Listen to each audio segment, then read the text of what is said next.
Alafia, I'm Iyanifa, Owini, Adina, Dulusimi, Faomi Shango, and I am an Iyanifa in the Black African American community. I practice Isheshe, and I just wanted to share why I am specifically the Iyanifa for the African American diaspora. So I just saw a video and it prompted me to like, you know what, I need to go ahead and explain this in this way. When I was listening to the video, the content creator, and I didn't stitch it because it wasn't about him, but what he said was true. He named all these places where the transatlantic slave trade and colonization had an impact and where enslaved Africans ended up being brought. And so he named all these places like Brazil and Haiti and Cuba and Puerto Rico and all of these places that were not the US or Canada as a place where West Africans of Yoruba descent were brought and were able to, in spite of just horrible circumstances, allow their tradition to live on simply in new forms. All of these other traditions are the children of Ishe Shelapa.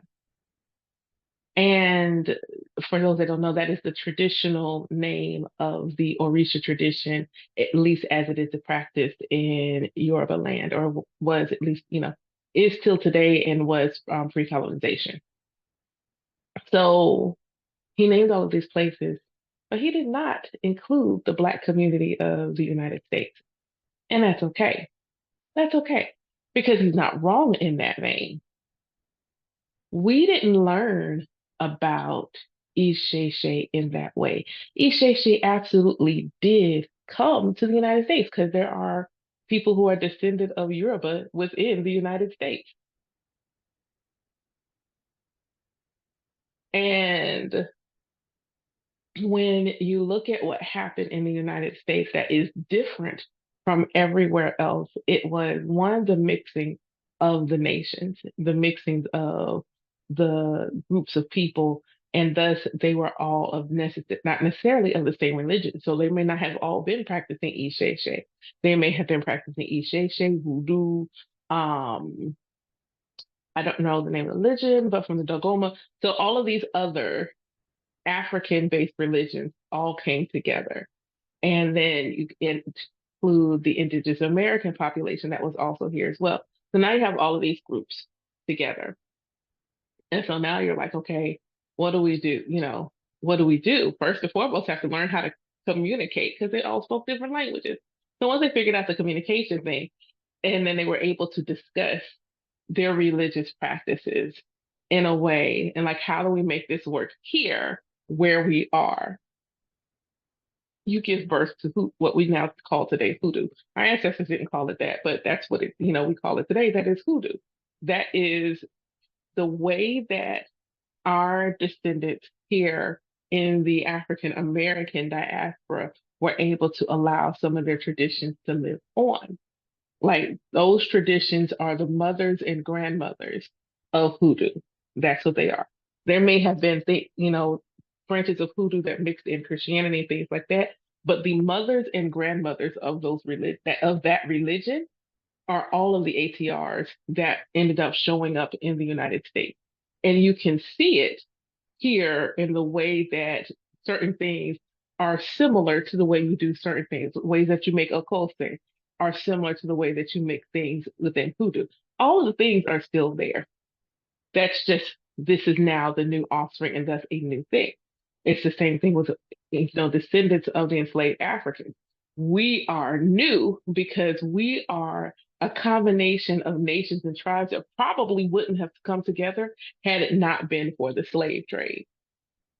So Isheshe didn't come to us and morph into or transition or transmute into something new for us. That's not what happened. So for a lot of us, what ends up happening is we end up learning about Orisha through the lens of the rest of the diaspora. And so we learn, and the rest of the diaspora practice the Orisha tradition through the lens of their culture, through the lens of their land, through the lens of their ecosystem. But they do not practice it through the lens of Black America. They don't practice it through the lens of our cultural experience. And so for me, it's important that in Black America, and it's not that I'm the only Black practitioner, but if you ask me how many people in the United States that I know that are not of my lineage, so either not in the lineage I'm birthing, not in the lineage I was initiated in, and not in the lineage of my friend, but practice Orisha tradition that are Isheshe, I don't know any. I don't know any. I only know the ones in my lineages. Now, is that when I say practice it through the lens of Black America, I think I know, I don't know them personally, but I think I know like one content creator who, but I don't know if that's the way they practice it. I don't know if they practice Isheshe through the lens of Black America or not. So I don't know any. I don't know any who will speak about how Isheshe can support us in Black America and what we're going through in Black America and the diaspora and being the descendants of these enslaved Africans here, whether they're in the States or Canada, because sometimes we forget our ancestors that went through the Underground Railroad, a lot of them ended up in Canada. So there's a lot of us there too.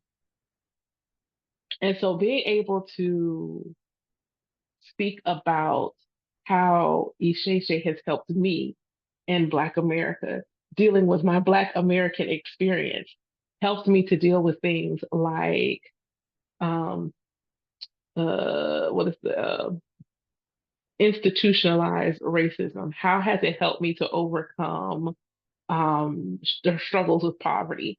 How has it helped me to overcome accepting myself as simply a Black woman? Because I am Generation X. And if you are my complexion or darker, like some of us went through some things to accept just our physical vessel. How has Isheshe helped me when, I get laid off from my corporate America job? How has Isheshe helped me to heal from assault of multiple kinds that has occurred in my life? So how does Isheshe help me in the transition of my firstborn child? Like the how did Isheshe help me when I had to hear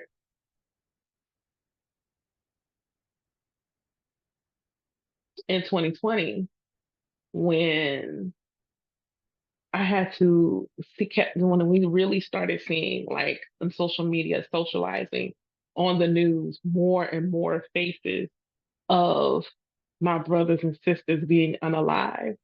What does Isheshe do to help in those situations? And so that is what I do within my own space and within my temple is how do we apply the ritual, the divination and things that we receive, the wisdom of Ifa, and how do we apply that practically to our Black American experience? So if that sounds like something that is of interest to you and you would like to learn more, of course, do all the usual. You can like, follow, ask questions in the comments, create some dialogue, but also feel free to go to my site, miasdivinegarden.com. You can get on my mailing list. You can also, I have a temple group. I have a private group on my website. Well, it's not private, but I have a group on my website so that you don't have to go to Facebook or anything else. You can just go to my website, join the temple group. It doesn't necessarily make you a member of the temple. It doesn't make you one of my godchildren. That's just a way for you to stay further in the know. But thank you so much again for watching. Again, my name is Iyanifa Owini Adina Dulasimi Omi Shango. I am an Iyanifa, born and raised in GA, and I am helping my Black African American community through the wisdom of Ifa. Well,